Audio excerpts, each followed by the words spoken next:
For today's children's story, I will be reading the fable, The Tortoise and the Hare.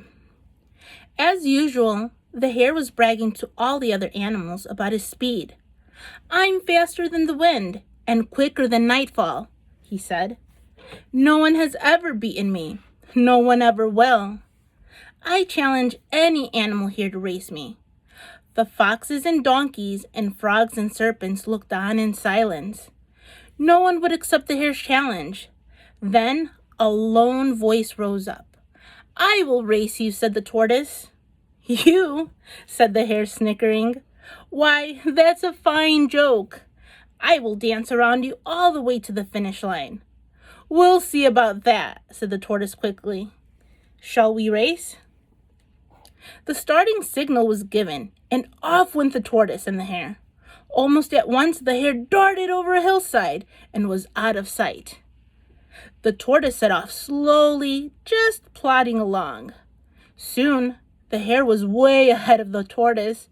It was a hot day. He'd grown tired from running so fast. He thought about how far behind the tortoise would be by now. So the hare decided to take a little nap on a soft, shady patch of grass.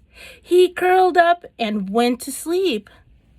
Steadily, slowly, the tortoise kept plodding along. The sun fell lower in the sky. The shadows grew longer. The hare woke up and stretched. "I wonder where that silly tortoise is now," he said to himself. "I had a great nap. I'll bet the tortoise is still miles behind me." The hare looked back down the road. Sure enough, there was no tortoise in sight. Then he looked up the road, toward the finish line. Oh no! The tortoise, still plodding along, was now nearing the end of the race. Then the hare ran the fastest he ever had, but it was too late. The tortoise crawled across the finish line. All the animals shouted, "Tortoise won! Tortoise won!" The hare couldn't believe it, and the tortoise just smiled to himself.